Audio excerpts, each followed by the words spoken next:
नमस्ते, आदाब, सत श्री अकाल, प्रणाम, वनक्कम, नमस्कार। मैं आपको आज एक कहानी सुनाने जा रही हूँ। प्रस्तुत पाठ में शिष्टाचार का व्यावहारिक पक्ष बताया गया है। शिष्टाचार का महत्व और उसके अनुकूल भाषा के प्रयोग की भी चर्चा की गई है। कहानी का शीर्षक है बातचीत का तरीका। एक कहावत है, बातन हाथी पाइए, बातन हाथी पाँव। इसका मतलब है कि अगर ढंग से बात की जाए तो सुनने वाला खुश होता है, इनाम भी दे सकता है। अगर बातचीत का तरीका गलत या खराब हो तो लोग नाराज हो सकते हैं, यहाँ तक कि सजा भी दे सकते हैं। अब घर की ही बात लो। घर में माता पिता होते हैं, काका काकी होते हैं और भी बहुत से बड़े लोग होते हैं।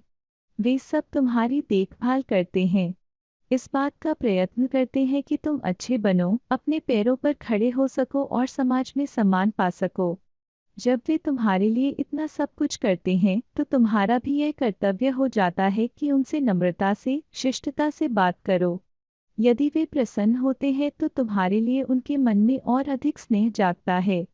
सबसे बड़ी बात है कि कल तुम भी बड़े हो जाओगे, तब क्या तुम्हें अच्छा लगेगा कि तुमसे छोटे तुमसे अशिष्टता से बातें करें? हर समाज में आशा की जाती है कि लोग सभ्यता के नियमों का पालन करें।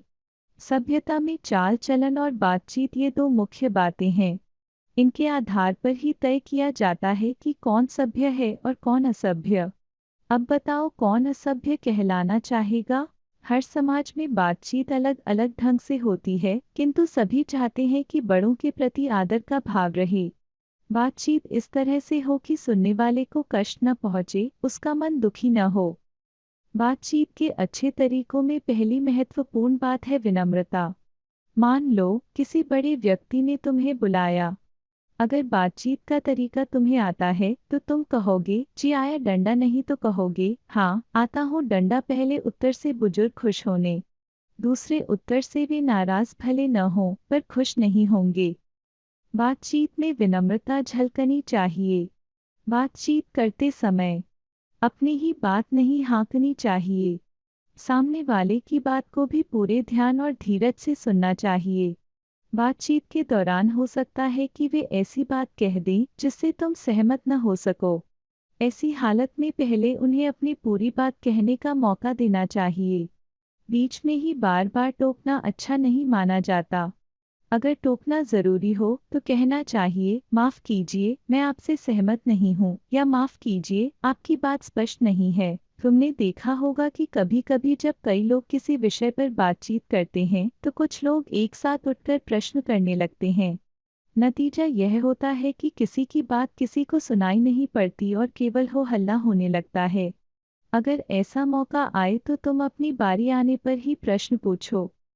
यह तो तुम जानते हो कि अपनों से, बड़ों से कम परिचित या बराबरी वालों से कृपा कर, कृपया आदि कहकर ही कोई चीज मांगनी चाहिए और जब वस्तु मिल जाए तो धन्यवाद कहना चाहिए।